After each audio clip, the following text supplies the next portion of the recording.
clap de début avec David Béliard, ça c'est moi, dans Objectif Planète Propre, sans doute le meilleur podcast au monde. Bonjour à toutes et à tous, bienvenue dans la première émission, le premier podcast qui traite et traitera toutes les questions sur la propreté urbaine. Et oui, nous sommes les seuls à faire ça au monde. Ne l'oubliez jamais, Objectif Planète Propre, #OPP. Aujourd'hui, dans OPP, nous recevons Monsieur David Béliard, membre du parti Les Écologistes, maire adjoint en charge de la transformation de l'espace public, des transports, des mobilités, du code de la rue et de la voirie. C'est très long. À la maire de Paris, Madame Hidalgo, mais pas que. Vous êtes également journaliste, qui est votre profession, me semble-t-il, mais aussi romancier, où, dans celui-ci, vous revenez sur la mort de votre maman en 2020. Ce roman s'intitule « Et soudain tout s'éteint » aux éditions Stock. Bonjour David. Bonjour. Merci d'être là. Je suis vraiment ravi de vous accueillir. Ce genre de mission n'existait pas. Maintenant, c'est fait. Je l'ai fait et j'en suis très content. On vous entend souvent sur tout un tas de sujets, sauf celui-ci. Ah ben c'est l'occasion. Voilà, on va y aller, on y va ? C'est parti. Allez, c'est parti. Vous êtes né le 29 mai 1978, vous avez donc 47 ans, et vous avez vu le jour à Teste de Buch. La Teste de La Buch. Teste de Buch, en Gironde. Vous êtes donc un testerin. Alors pas vraiment parce que en fait mon père est du sud-ouest, mais j'ai vécu vraiment dans l'est de la France, à côté de Vesoul. Ça c'est là où j'ai passé mon enfance. En plus la Teste de Buch, il faut le savoir, c'est pas tout à fait une ville qui représente en fait mon univers familial, parce que c'est une ville plutôt cossue, assez bourgeoise, qui a été touchée par des forts incendies. C'est à côté de la dune du Pilat. Et ça représente pas tout à fait le milieu d'où je suis issu, puisque je viens d'une famille d'ouvriers en fait. Oui, apparemment, oui. Et donc maçon, voilà. Papa maçon, maman aide-soignante. Donc je suis allé à la Teste, si vous voulez, je suis né à la Teste de Buch. On a vécu 2 ans dans les Landes. Ils sont un petit peu l'Interland de l'Aquitaine. Et ensuite, on est parti dans l'est de la France pour bien s'incruster dans la diagonale du vide. Vous avez vécu à Augicourt ? Tout à fait. Voilà. 110 habitants. En Haute-Saône. Après votre bac, vous suivez les études de commerce à l'EDEC et vous êtes titulaire d'une licence de lettres modernes à la Sorbonne Nouvelle et d'un DEA en sociologie à Paris 7. En 2002, vous êtes nommé directeur financier du SIDAction. D'ailleurs, pour celles et ceux qui veulent faire un don, c'est www.sidaction.org. En 2024, sachez que plus de 1 700 000 personnes dans le monde ont été contaminées. Je compte sur vous. Il n'y a pas de petits dons. J'en ai les frissons parce que c'est super, méga important et je pense à toutes les personnes que j'ai connues qui sont parties. En 2006, vous avez été également directeur général adjoint du SIDAction. En 2009, vous adhérez au parti politique d'Europe Écologie Les Verts. En 2012, vous consignez avec d'autres journalistes une tribune dans le journal Le Monde intitulée « Sortons du placard », incitant les personnalités publiques à faire leur coming out. Faites-le, nom de Dieu, enfin, vous craignez rien. En 2014, au municipal, vous devenez conseiller de Paris du 11e arrondissement, et puis conseiller métropolitain pour le Grand Paris en 2015. En 2020, le 14 septembre, vous devenez président de la Régie immobilière de la ville de Paris, RIVP, qui gère 61 000 logements sociaux. Vous soutenez M. Yannick Jadot à la primaire écologique. Pardon. Primaire, je peux le finir. Primaire écolo. J'ai soutenu Yannick Jadot à la primaire écolo de 2022. On ne fait pas que des bons choix en politique et ailleurs d'ailleurs. Et ensuite, j'ai continué à être. Je me suis beaucoup activé ces dernières années en tant qu'adjoint avec un titre à rallonge, mais qui se Oui, j'allais en venir. transport et mobilité, voilà. Voilà, donc actuellement, vous êtes maire adjoint à Madame Hidalgo, donc au transport mobilité, le code de la rue. Alors, je savais pas qu'il y avait un code de la rue et de la voirie, mais je trouve ça vachement bien. Ah ouais? Alors, est-ce que c'est vrai, il y a juste une petite, là, j'y pense tout de suite, il y a une amende, si on traverse le piéton quand c'est au rouge, je crois que c'est 2 euros. Ouais, ouais, après tout ça, Symbolique. oui, c'est très symbolique et en plus, le truc, c'est que le piéton, en fait, traverse au rouge ou au vert, en fait, le piéton, il est prioritaire de toute façon. Donc, Donc, en gros, c'est intéressant l'espace public parce que moi, tu vois, j'ai découvert un peu tout ça. Enfin, en tout cas, en tant que politique, hein, en tant que responsable politique. Et l'espace public, c'est intéressant parce que, en fait, on occupe des places et des positions. C'est moins figé que la société elle-même. Tu vois, dans la société, quand t'es riche, quoi. Tu vois, c'est rare que tu fasses faillite. Ça peut arriver, mais. Et quand t'es pauvre, ben, c'est mérite rare. du cœur. C'est pas. Ouais, ouais. Alors, mais quand t'es pauvre, tu vois, t'es pauvre, c'est très rare que tu puisses redevenir riche. Bon. Donc, c'est un peu figé. Alors que dans l'espace public, il y a un truc qui est intéressant, c'est que la vulnérabilité, elle est partagée. Alors, elle n'est pas partagée de manière équitable. Mais globalement, tout le monde, sauf vraiment les relous, hein, les gens qui prennent leur voiture vraiment pour se garer en bas de leur porte. En fait, on a toujours un moment où on est piéton. On a toujours un moment où, en fait, on prend parfois un vélo ou tout ça. Et donc, il y a en fait, une forme de vulnérabilité partagée qu'on oublie. Dès qu'on rentre dans une voiture, en fait, on oublie que les autres sont vulnérables. Et après, je ne dis pas que cette vulnérabilité partagée est équitablement partagée. Je pense notamment, par exemple, aux femmes qui se font harceler.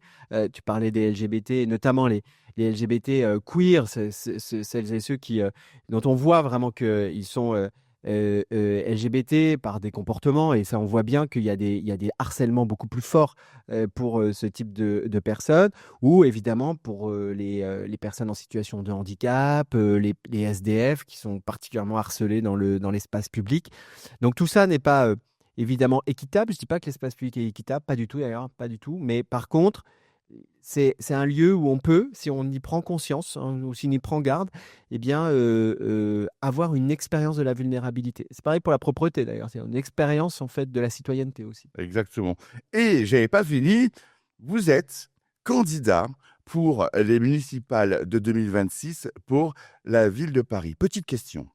Vous êtes dans le logement, ok. Mais êtes-vous satisfait du bilan écologique pour Paris depuis votre mandature? Vous me répondrez plus tard. Comment ça va là maintenant? Oh, on a l'impression que je suis sur un plateau de Léa Salamé. Non, pas du tout. Yes. Eh bien, ça va et vous, ça va? J'ai pas la même coupe, etc. Ouais, ouais, mais c'est. Puis en plus, tu as des questions plus intéressantes, manifestement.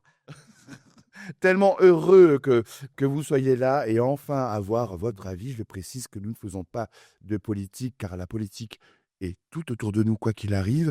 Mais moi, je suis un partisan. Du coup, je suis avec tout le monde. On va passer à la première séquence, petite séquence autour du monde. On y va? C'est parti. Rentrons dans le vif du sujet. Est-ce que notre planète est propre? Oh non, notre planète, elle n'est pas propre, non, manifestement, mais propre dans tous les sens du terme, d'ailleurs. Et pourquoi elle n'est pas propre? Dites-moi.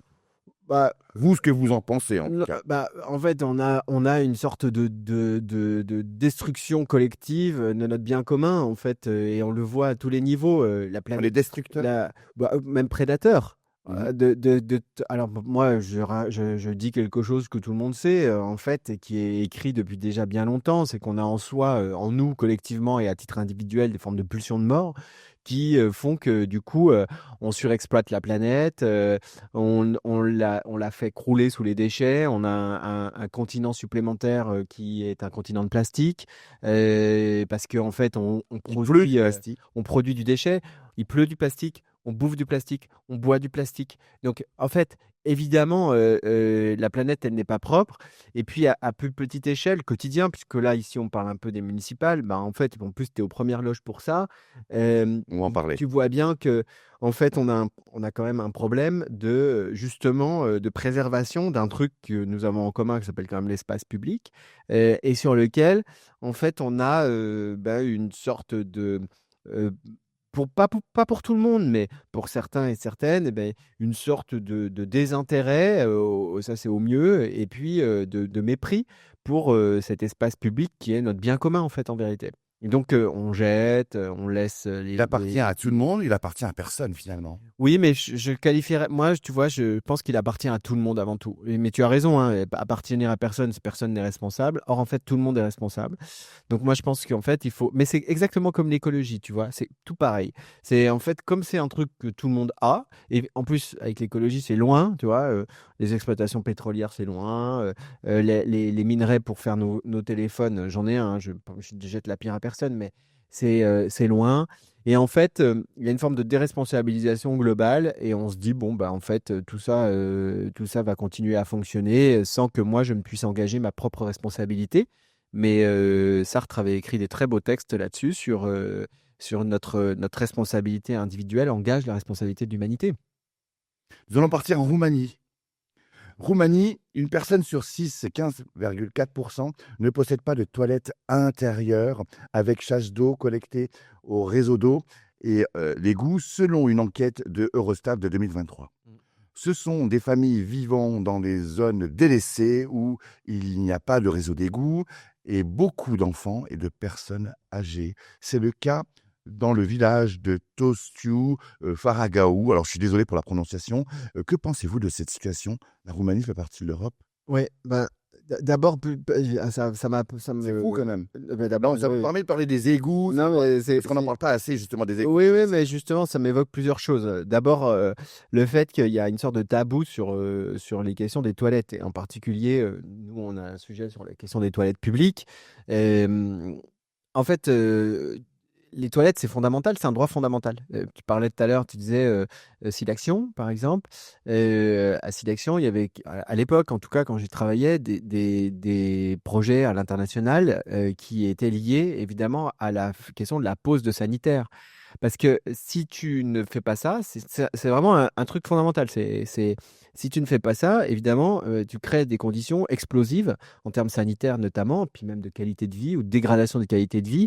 Et c'est les plus pauvres qui sont impactés. Ce que tu viens de dire sur la Roumanie, c'est ça? Oui, Et ben, dans le village Toston. voilà, ben, montre qu'en fait, dans ce village, et même pour ces 15% de gens, ben, c'est un peu les oubliés de l'Europe, quoi, d'une certaine manière. Et en fait, en gros, ils n'ont pas de toilette. Voilà. Moi, moi, je pense que c'est un sujet à part entière. Donc, la question des toilettes, des sanitaires, c'est pas du tout un sujet tabou. C'est pas du tout un sujet mineur. 50, je crois. Ouais, 750, mais il n'y en a pas assez. D'abord, on a multiplié par 2. Elles ont changé là d'ailleurs. Elles ont changé parce qu'on a rajouté des urinoirs. Exactement. Mais en fait, on a plein de sujets avec ça. Ça se ressent dans la rue. Hein. Oui, oui, ça se ressent. Je sais, mais d'ailleurs, ce que je porte aussi dans cette campagne, c'est un plan pipi. Donc, ça fait une. J'aime beaucoup. Mais oui, c'est une allitération. Mais. Je viens être l'érigie du plan pipi. Ouais, ouais. Regardez, je suis en jaune. Non, mais tu vois, non, mais le truc, c'est que ça peut paraître complètement anodin, mais en fait, par exemple, les odeurs d'urine ou la pisse, en gros, quoi, dans l'espace public et dans les rues, c'est un des éléments qui sont les éléments les plus dérangeants, tu vois, ça. C'est relou, on n'a pas envie de vivre là-dedans, et en fait, on le sent tout de suite. Bon. Mais qu'est-ce que ça veut dire aussi? Mais ça veut dire qu'il n'y a pas assez de lieux.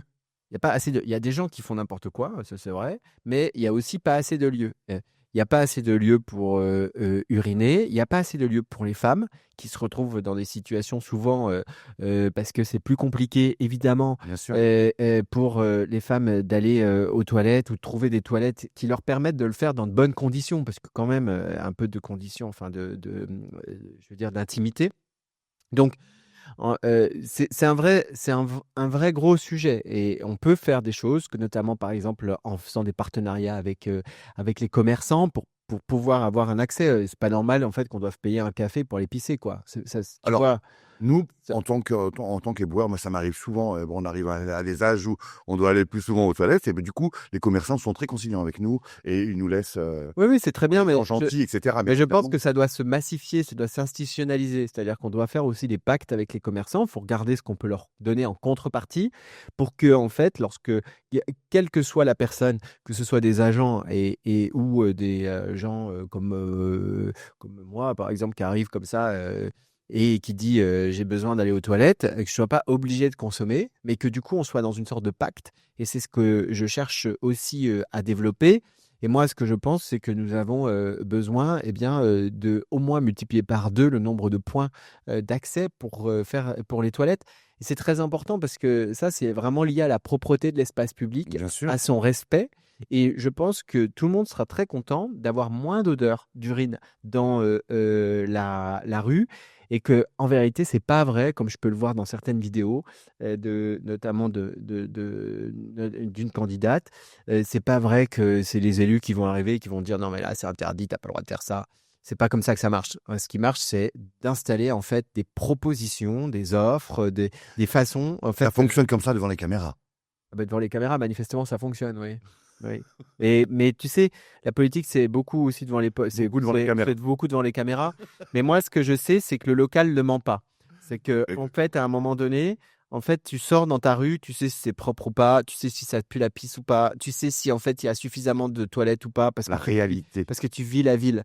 Donc TikTok, c'est bien, la vie réelle, c'est mieux. Oui. Nous allons partir en Suisse. À Genève, sur un plan de propreté de 2022, conformément sur le plan climatique de la ville, l'amélioration du tri et notamment l'augmentation du nombre d'éco-points de quartiers sont prévus. La promotion du tri, y compris auprès des jeunes générations, est renforcée dans les écoles primaires situées sur le territoire de la ville. Votre avis? Et peut-être que nous pourrions créer des brigades en France qui parcourront les écoles pour sensibiliser. Non, moi je le faisais déjà, hein. D'ailleurs, là, j'ai un peu arrêté parce que je ne peux pas tout faire malheureusement. Mais c'est génial de faire ça, moi. Ouais, c'est super. C'est ce qu'on veut faire. Communication. Oui, en fait, c'est ce qu'on veut faire. Tu sais, on a un peu lâché la bride sur un peu, c'est pas bride.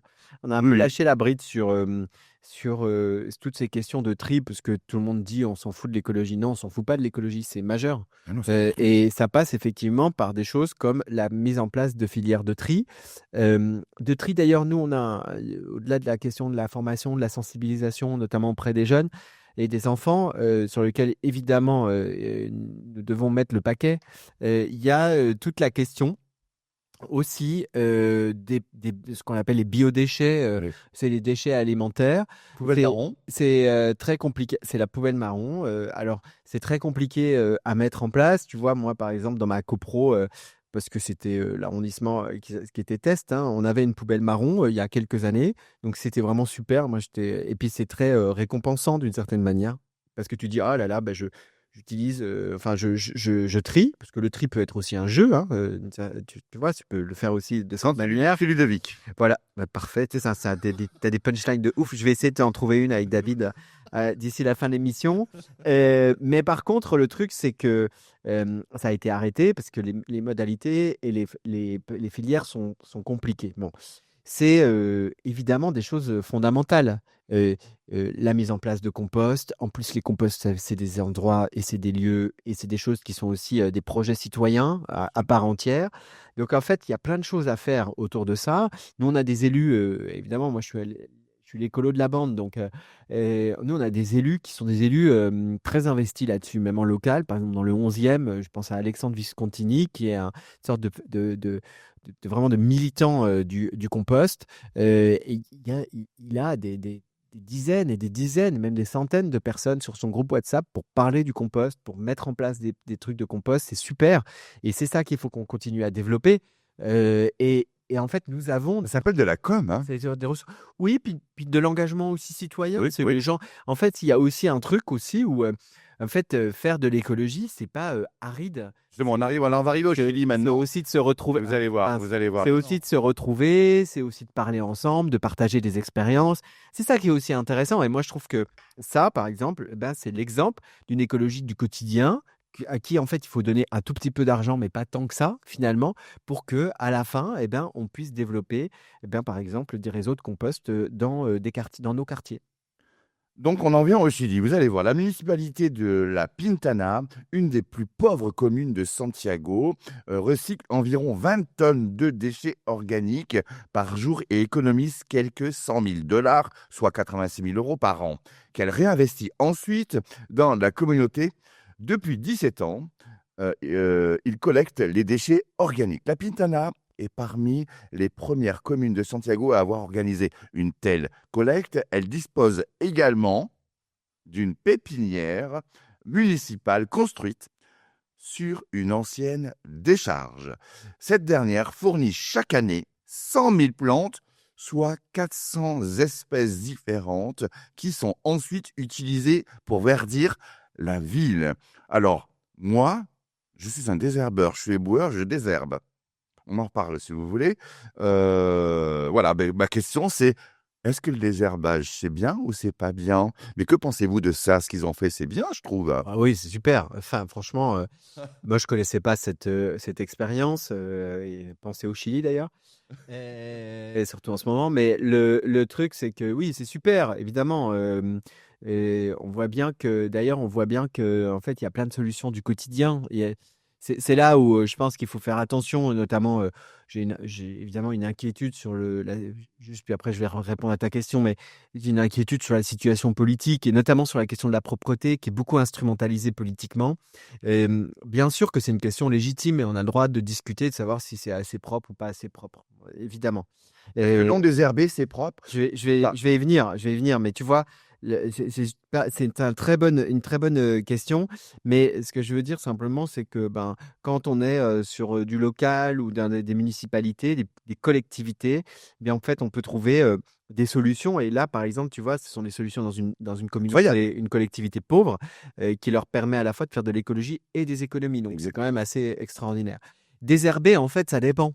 Moi, je sais bien que en fait, il y a beaucoup de gens et je vais te dire, mon mec, c'est pareil. Et il me dit des fois, ben, ça a un peu changé parce que la politique de la ville a un peu changé. Mais à un moment donné, on a essayé de laisser les pieds d'arbres, tu sais, un peu vivre leur vie, quoi, d'une certaine manière. c'est bien en face du micro. Et pardon, je pars, oui, c'est vrai.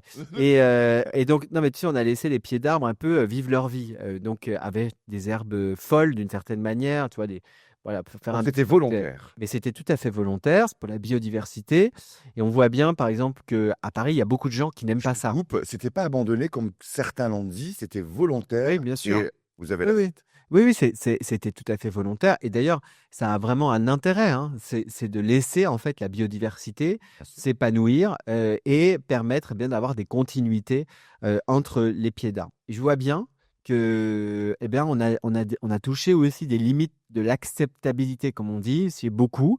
Il y a beaucoup de gens qui pensent que la ville doit être une ville, que la propreté, par exemple, faut que tout rentre dans les cases. Oui, Donc, en gros, les pieds d'arbres, à Paris, c'est les grilles et pas d'herbe autour. et basta. Parce que sinon, c'est dégueulasse. Voilà. Là, c'est gris Et, et mégot, hein, s'il vous plaît. et je le dis d'autant plus que, encore une fois, moi, c'est des discussions que j'ai avec mon mari, qui est très attaché à la question patrimoniale, tout en étant écolo, mais très attaché à la question patrimoniale, qui pensait que, par exemple, les questions de laisser les pieds d'arbres comme ça faisait dégueulasse.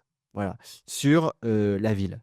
Et en fait, moi, j'y suis pas sensible. Je pense qu'en fait, mais moi, je viens de la campagne profonde, donc je trouve que de réinviter la campagne dans la ville, c'est intéressant et c'est surtout ce qu'on est en train de faire. Donc, les villes sont en train de changer de manière fondamentale. Mais on a des gens qui ne supportent pas ça. Et on a vu d'ailleurs un truc, et je terminerai par là.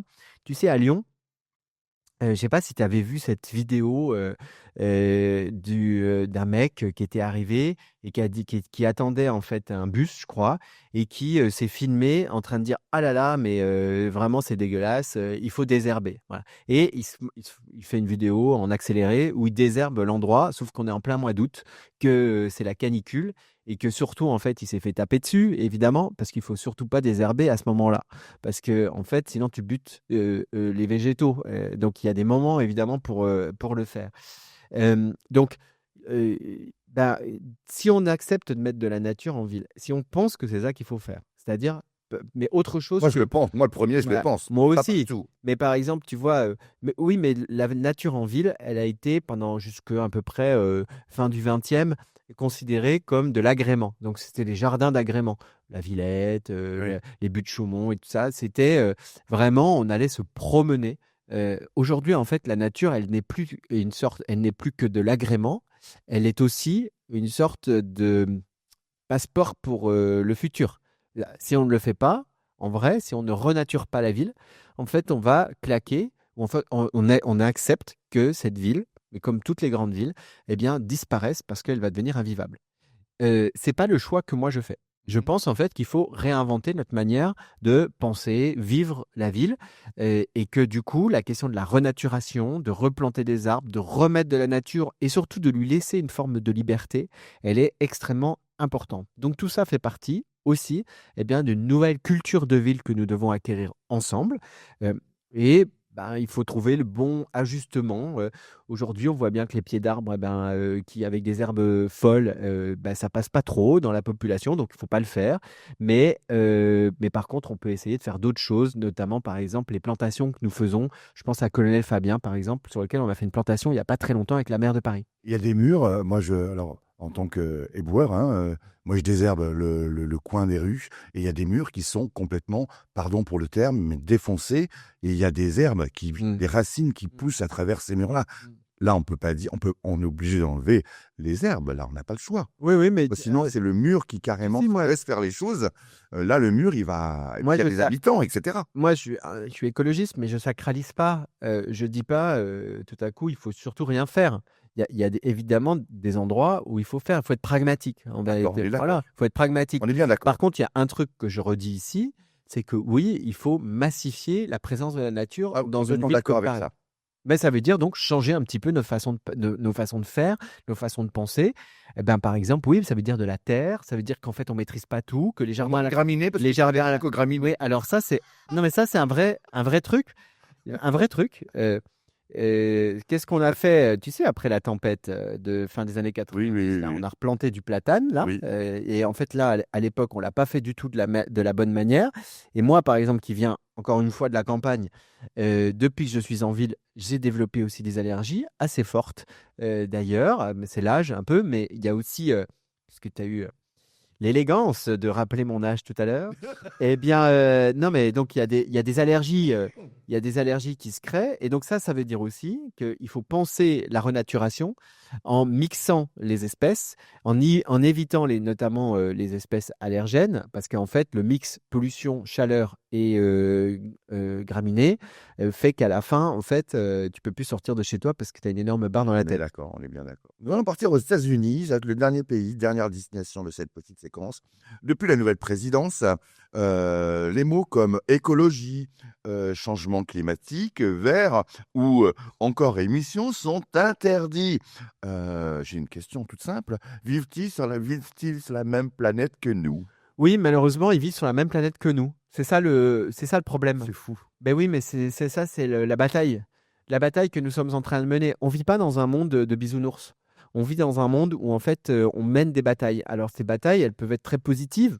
Par exemple, c'est ce que je porte pendant cette municipale, c'est-à-dire une vision de ville qui, je l'espère, est joyeuse, positive, verte, agréable, sûre pour les gens et puis accessible. Donc ça, évidemment, c'est ça que moi, par exemple, je porte.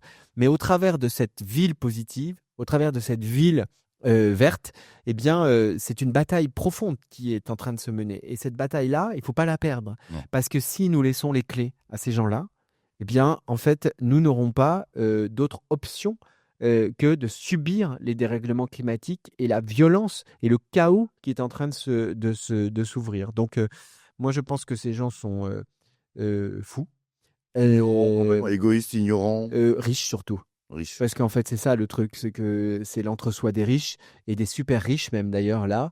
Ça peut être riche Euh, et la liste. oui, oui, heureusement qu'il reste des gens, bien sûr. Je n'essentialise personne. Je compte bien le devenir, riche et Mais réaliste. même moi aussi. Non, le truc, c'est que quand même, à un moment donné, on voit bien que c'est une caste particulière, qui a des intérêts, qui veut préserver ses intérêts, qui est arrivé au pouvoir sont des populistes, c'est l'extrême droite. L'extrême droite, elle ressemble pas, elle est aux États-Unis, ce qu'elle est partout en Europe ou partout dans le monde. C'est-à-dire, en fait, c'est l'égoïsme. Derrière les égoïsmes nationaux, c'est les égoïsmes d'un petit clan qui cherche en fait à s'accaparer le pouvoir et à s'accaparer les ressources. Donc c'est ça en fait c'est ça notre combat le combat qu'on est en train de mener.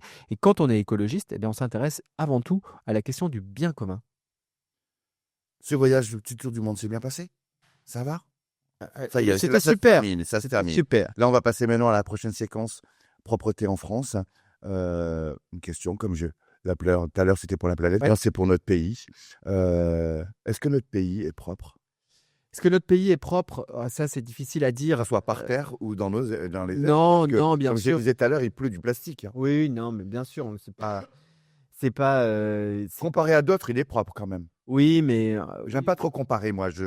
oui, tu sais, quand on se regarde, on se désespère, quand on se compare, on se rassure, hein. Mais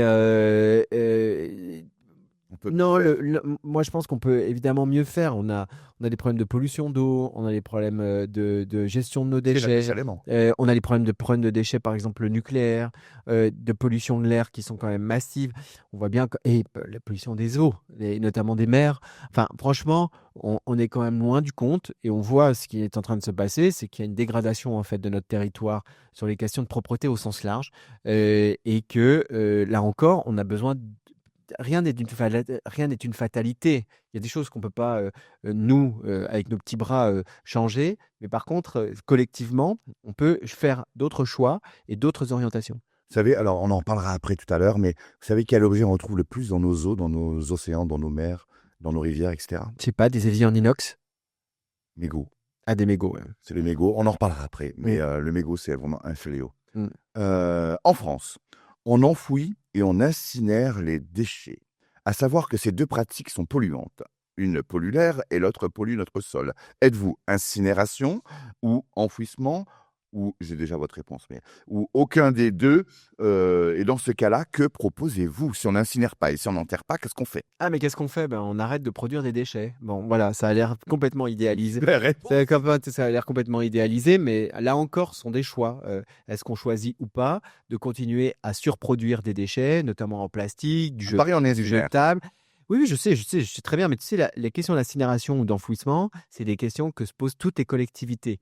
Euh, Par exemple, moi, encore une fois, je viens de l'Est de la France. Il y a 25 ans, ou 30 ans même, il y avait des débats sur est-ce qu'il faut faire un incinérateur aux portes de Jussey, qui est la petite ville à côté. Donc, si tu veux, je vois très bien le truc. Et les gens, déjà, à l'époque, ils disaient, oh là là, mais en fait, pollution, quoi. On va pas avoir... bon.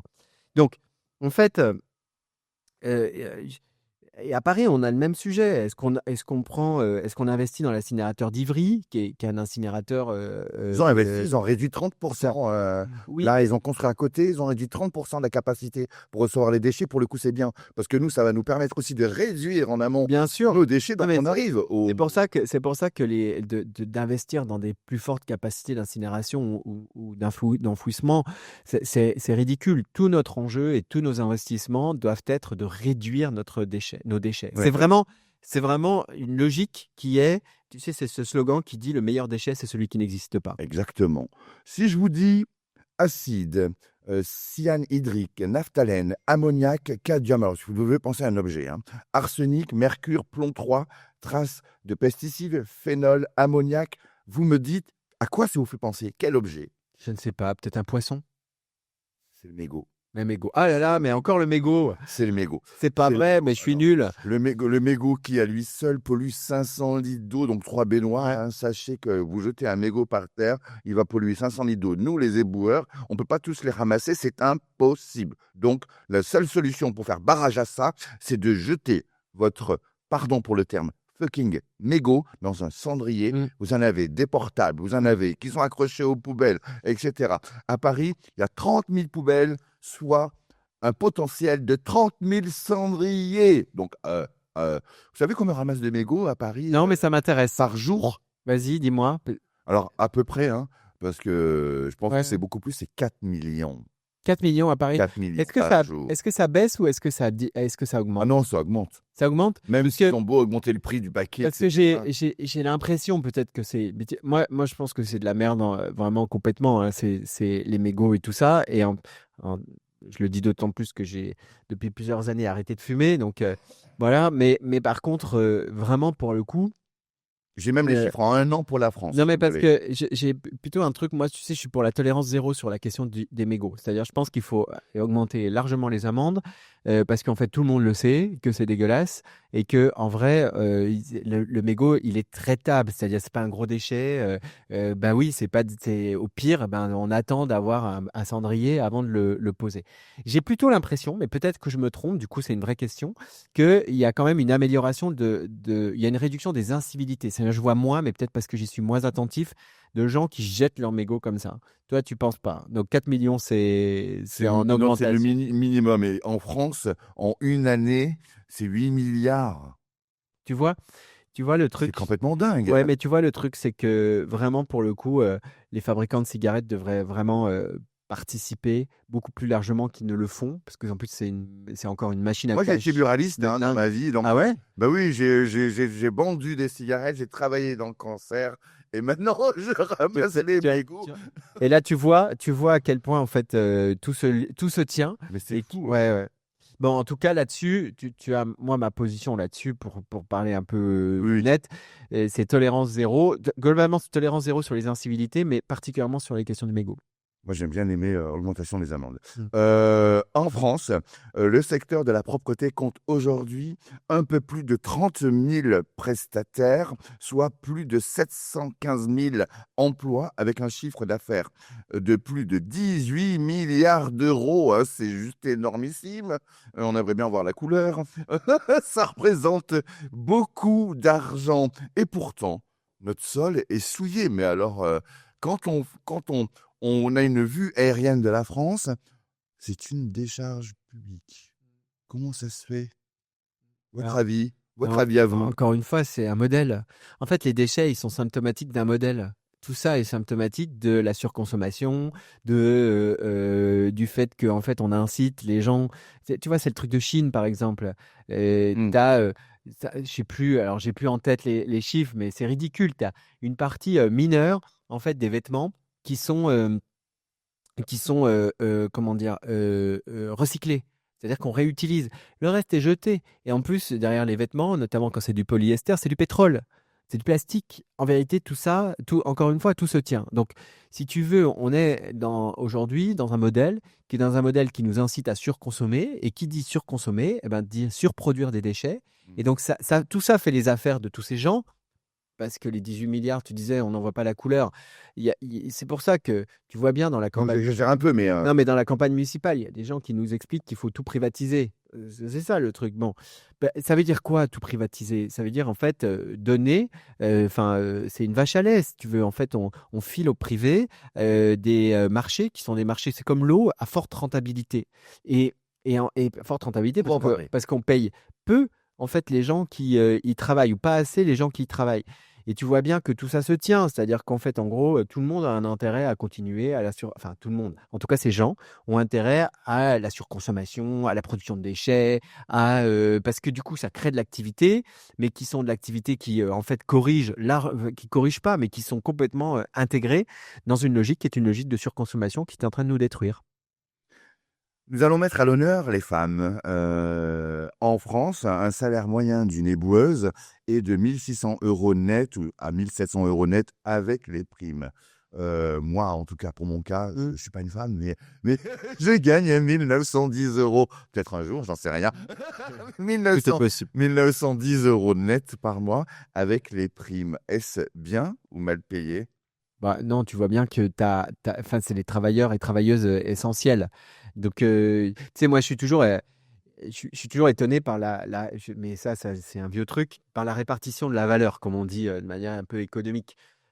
Moi, tu l'as dit tout à l'heure, j'ai fait une école de commerce. Bon, c'était pas forcément mon meilleur choix, tu vois. Il y a pas que les soutiens à la présidentielle qui ont été des mauvais choix chez moi. Mais en tout cas, c'est un choix, disons, que je qualifierais de discutable. J'ai fait une école, j'ai encore une fois d'un milieu ouvrier, tout ça a été très nouveau pour moi et ça correspondait à une forme de réussite sociale. Bon, mais qu'est-ce que j'ai découvert là-bas? J'ai découvert qu'en fait, on pouvait être très très bien payé pour faire des boulots de merde. Euh, c'est, tu fais, les premiers boulots, c'était de faire des slides. Tu sais, j'ai travaillé chez Arthur Andersen, ça n'existe plus, mais il y en a plein. C'est l'histoire d'un cabinet de conseil. À l'époque, c'était le premier cabinet de conseil. C'était même hyper prestigieux de De l'eau. travailler là-dessus. Ouais, si tu as. C'était hyper prestigieux de travailler là-dedans. C'était la première fois que je voyais des bureaux en tech à Neuilly. Et en fait, j'étais plutôt bien payé pour un stagiaire. Hein, je sais pas, 2000 balles, tu vois, j'étais mieux payé que Net. pour les. Ouais, Net. net, ouais, ouais. Mais pour un stage, j'étais un stage. Hein. Et, euh, et qu'est-ce que j'ai fait dans ce truc-là? J'ai écrit des procédures pour un hôtel. Bon, voilà, pour un groupe hôtelier. Mais c'était, franchement, je te dis, ça n'avait aucun intérêt parce que tout ça n'a pas été utilisé.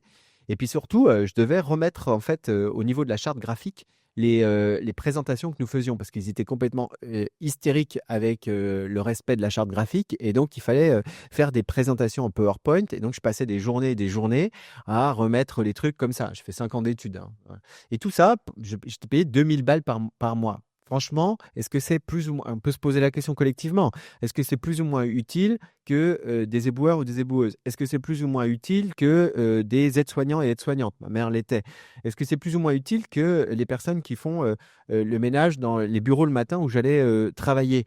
Franchement, la question, elle se pose. Ouais. La répartition de la valeur, bon, aujourd'hui, enfin, même encore aujourd'hui, elle est ultra captée par, encore une fois, des boulots qui non seulement n'ont pas de sens pour les gens qui les font, c'est ce qu'on appelle les bullshit jobs, mais qui en plus, en fait, sont Bullshit. des bullshit jobs. Oui, on est bien Et, d'accord. C'est ce que j'ai en fait des trucs, tu vois, où,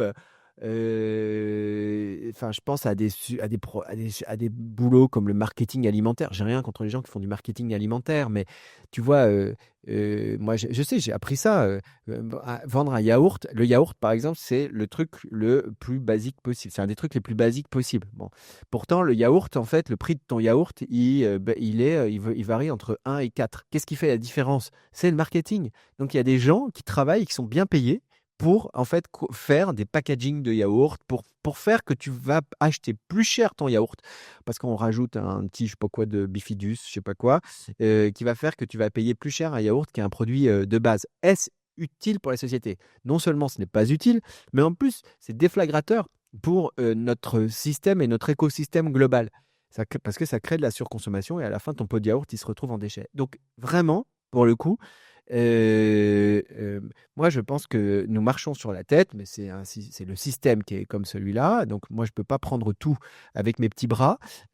Aujourd'hui, je suis candidat à la municipale, donc j'essaye, avec les moyens qui seront les miens si je suis élu à la tête de Paris, eh bien, de pouvoir agir Alors, là où justement, je peux le faire. Et donc, du coup, je suis contre la privatisation et au contraire contre la municipalisation de la question de la propreté, on arrive à la question de question de propreté. c'est la Alors, question pardon, des différents engagements. vas-y. Aucun problème, aucun problème. J'avais juste une dernière question. Vu que vous travaillez sur Paris, est-ce que vous allez vous mouiller? Je n'en sais rien, mais tant pis, je vous la pose quand même. Est-ce que vous pouvez noter sur 10 la propreté de Paris? Oui, oui, je peux le faire. Alors, moi, Il y en a qui n'ont pas osé. Hein. non, mais en fait, ça dépend où. En fait, c'est toujours pareil. Donc, C'est la même. je dirais, moi, je pense que ce n'est pas une ville globalement.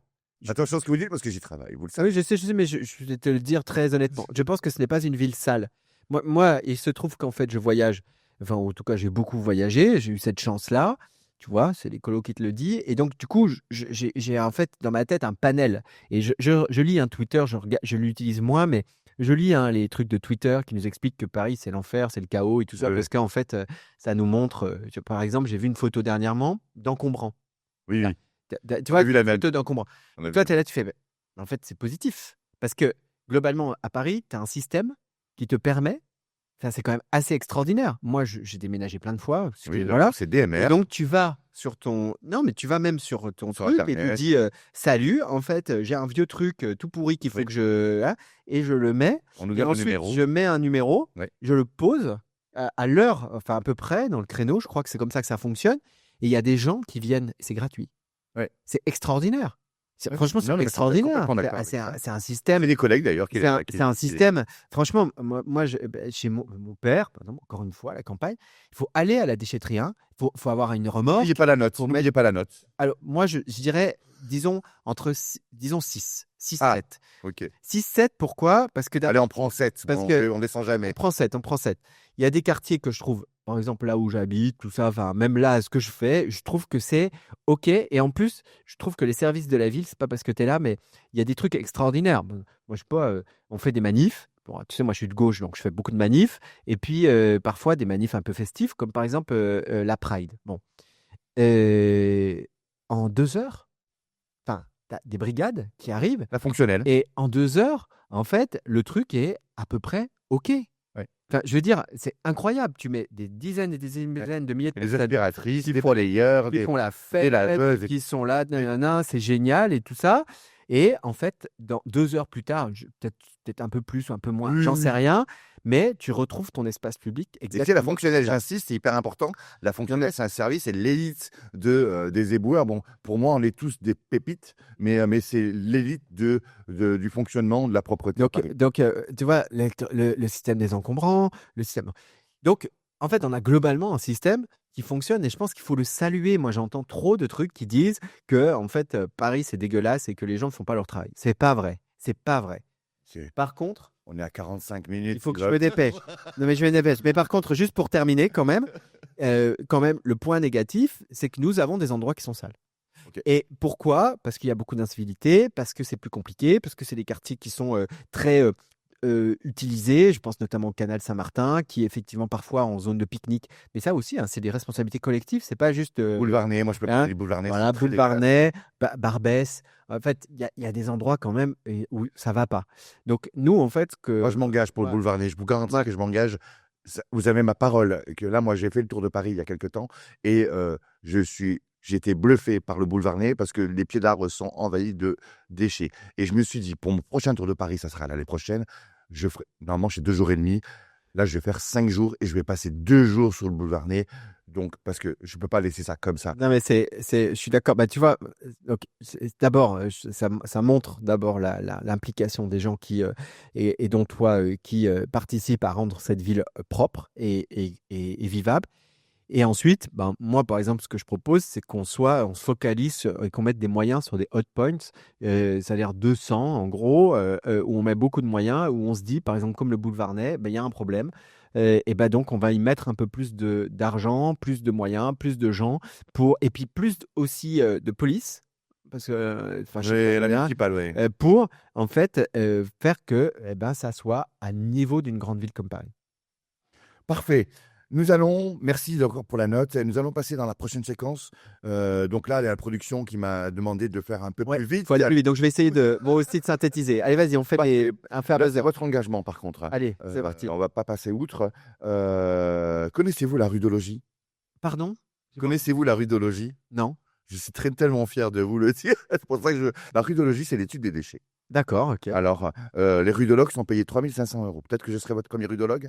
Ah, c'est vraiment, mais il y a vraiment, ça existe vraiment aussi. Oui, ça existe vraiment. Super. La rudologie, c'est l'étude systématique des déchets. Le praticien s'appelle le rudologue et il analyse la production des déchets en amont et propose des solutions techniques à tous les partenaires de la filière, collecteurs, producteurs et traiteurs. Excellent. Je suis ravi de vous avoir appris ce mot-là. Ça me plaît beaucoup.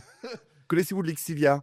Non. Lexivia, Ah alors, mon Dieu. on parlait de l'enfouissement. L'enfouissement, c'est malheureusement le liquide que produit tous ces déchets. Vous savez, le jus de poubelle Ah oui. qu'il y a dans Ouais. le camion poubelle. Oui, je C'est vois ça, très bien. lexivia, et c'est hyper toxique, voilà. Lexivia, rudologie, c'est des mots. Non, Comment? lexivia, c'est Non, pas noté. Ah, mais non. Il y a juste la rudologie. Non, parce que j'ai besoin de savoir comment ça s'écrit, mais on le fera hors podcast. Avec grand plaisir.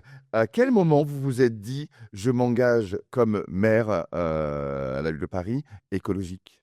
Alors, écologie, c'est un truc un peu plus profond, mais je vais du coup pas revenir là-dessus. D'abord, moi, je vais pas te faire le coup du Paris, c'est ma ville, c'est mon combat, ça a toujours été. Non, d'abord parce que je ne suis pas né à Paris, qu'une grande partie de ma vie ne s'est pas faite à Paris. Et par contre, Paris est une ville qui m'a accueilli. Paris est une ville où je me suis épanoui. Paris est une ville où, en fait, d'abord, il n'y a pas un jour, même aujourd'hui, où je suis un peu tendu parce que j'ai une grosse journée, où je me dis que cette ville n'est pas magnifique. et que quand même c'est extraordinaire de pouvoir y vivre et encore plus extraordinaire de pouvoir en être élu, parce que c'est aussi C'est mon rêve, ça. moi, d'y vivre. Hein, vous le C'est savez. non, non, mais c'est pour ça que je mesure le privilège qui est le mien de pouvoir le faire. Vraiment, je le mesure tous les jours. Et je le dis, c'est pas un truc de posture, c'est vraiment parce que je pense que en fait, c'est extraordinaire de pouvoir. Moi, j'ai rêvé cette 3 vie. heures de route pour venir J'ai travailler. Hein. non, mais bah, tu Il y en a vois, beaucoup qui sont dans mon oui, cas. mais tu vois, ça fait partie des engagements. C'est que moi, par exemple, tu vois, je suis ce qu'on appelle un transfuge de classe. Donc, euh, et moi, mon engagement, c'est pas de fermer la porte derrière tous les gens en se disant, mais ça y est, moi j'ai réussi et Ouais. salut, chacun pour soi. Et ce que je peux entendre, par exemple, avec la droite.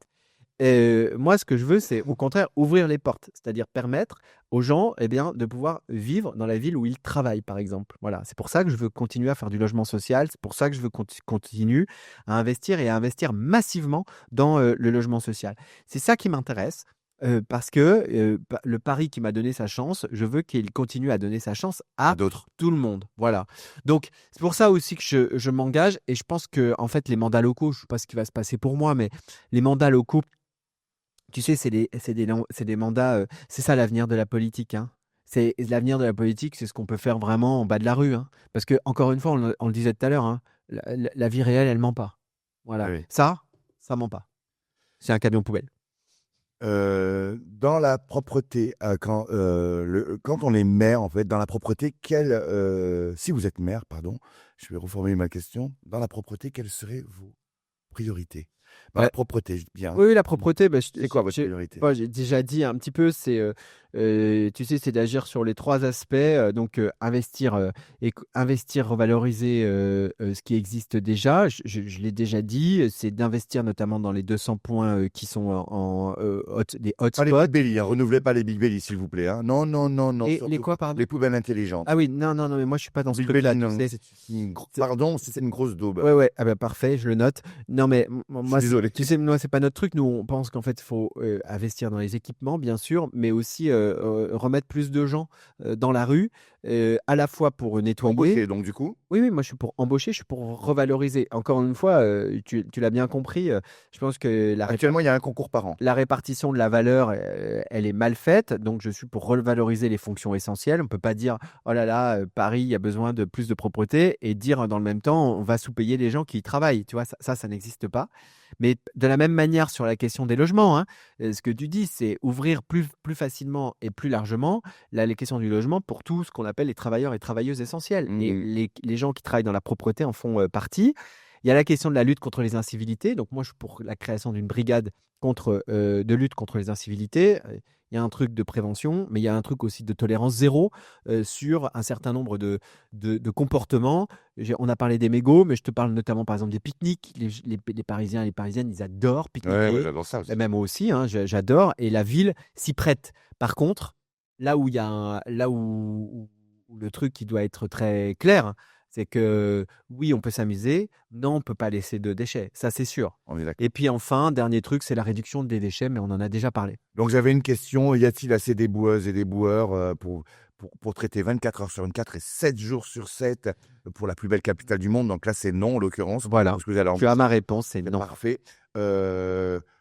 Pourriez-vous nous parler de votre plan de propreté? Vous venez de le faire à l'instant. Ça y est, c'est fait, il faut aller vite. Êtes-vous public ou privé? Public. Allez, vas-y, je te réponds en un mot. Actuellement, il y a 30 000 poubelles. Allez-vous en enlever ou en rajouter? Rajouter. Avez-vous... non, nous avons terminé cette séquence. C'est assez excellent, votre engagement. Et là, maintenant, on va partir sur la séquence oui ou non. Vous ne Allez, devez vas-y. répondre que par oui ou par non. C'est Bon, vous parfait. ferez un tout petit peu argumenté, d'accord? Avez-vous déjà jeté par terre? Oh, ouais, sans doute, oui. Je sais pas. Moi, je ne l'ai jamais jeté par terre. Hein. Non, moi non plus. En fait, j'essaye de savoir pour être honnête. Parce que personne n'a. Tu vois, j'ai pas vocation à être parfait. Mais en fait, c'est un vieux truc, c'est que pour le coup, ma mère était. Voilà, pour parler, je peux être un peu psy, mais ma mère était très attentive à ce truc-là. Donc, du coup, j'ai pas souvenir. Tu vois, même quand je fumais, par exemple, tu vois, j'ai pas souvenir d'avoir fait ce truc Bon, avec le mégot là. allez, on va dire non.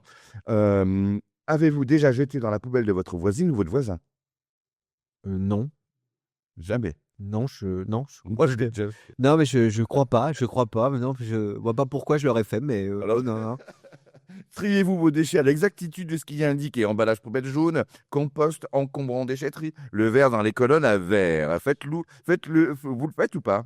Alors, oui, j'essaye. Je Tout? suis- Oui, j'essaye, oui, j'essaye.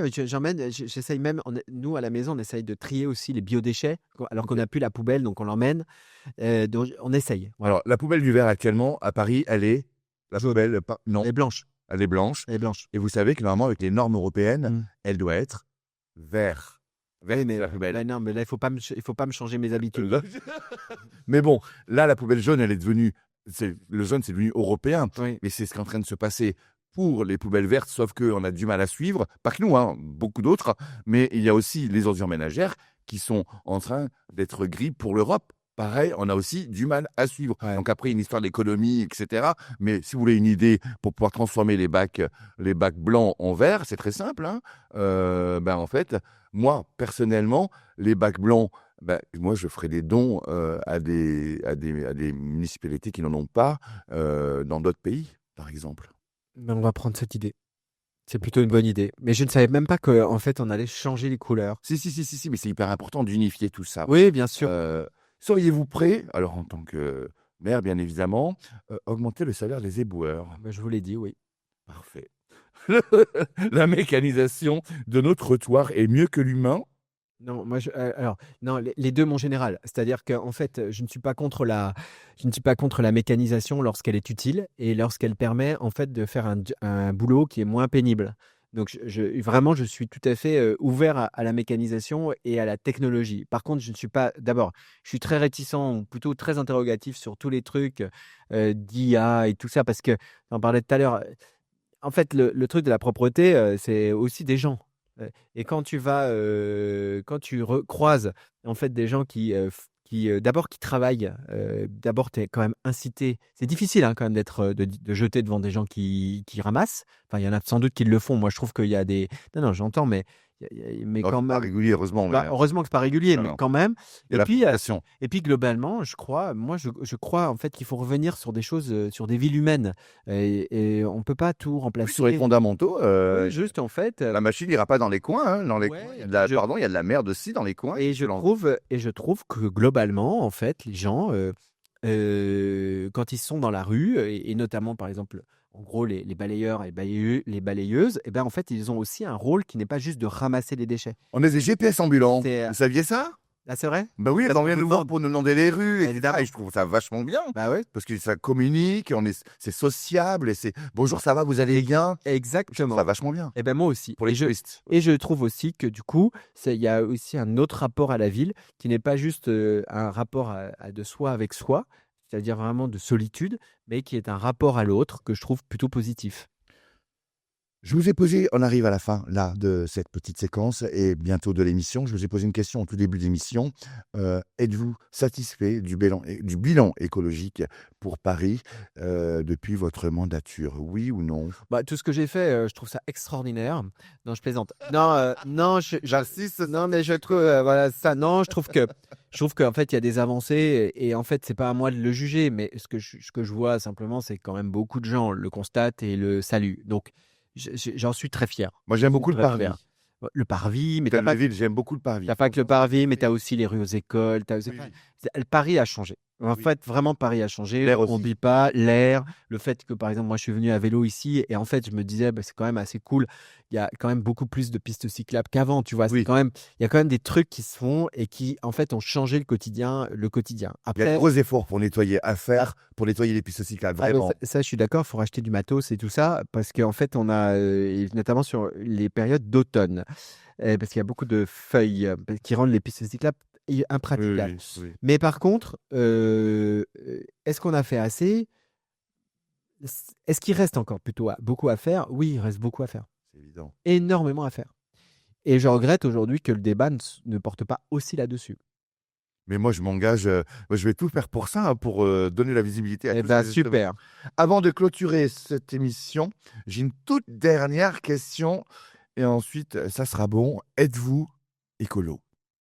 Oui, alors je suis fondamentalement écolo dans sa dimension de vouloir changer de modèle. Je pense en fait que nous avons un modèle qui est un modèle qui nous amène à notre perte. J'ai 2 trucs. D'abord, je crois qu'il faut changer de modèle et la deuxième chose, c'est que je pense que ça ne peut se faire qu'avec les gens. C'est pour ça que je ne suis pas un dictateur.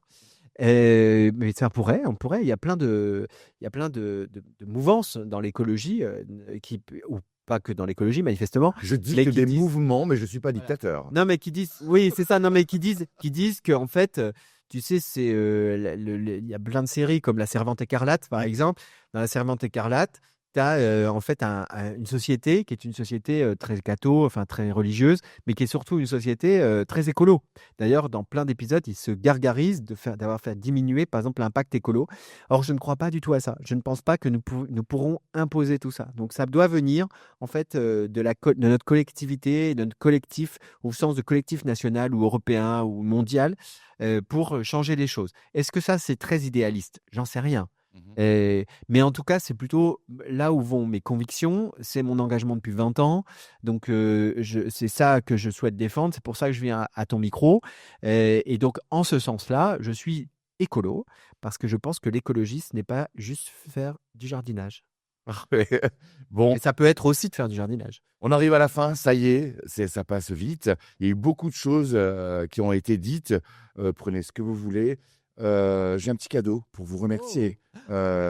Non, c'est pas celui-ci, c'est celui-ci. J'espère que il va vous plaire. Ah, C'est mon dessinateur qui ça, a c'est cette- super. Très et sympa. il s'appelle Nico, Ouais. dessinateur chez PIF aussi. Et voilà, donc prenez-en soin. J'en prends hyper soin. Voilà, et puis Excellent. vous allez Tiens, signer le mien. Ah ouais, Ça sera public. excellent. Je vais peut-être faire une BD pour ça. Et du coup, C'est très sympa, regarde, moi ça je vous viens gêne. directement même En direct. une petite photo, comme ça je ne le perds pas. Merci à toutes et tous. Merci David d'avoir pris le temps de répondre à mes questions Merci à toi. sur ce sujet qui me tient à cœur, la propreté de notre planète. Et bien évidemment, je suis amoureux de Paris, vous le savez.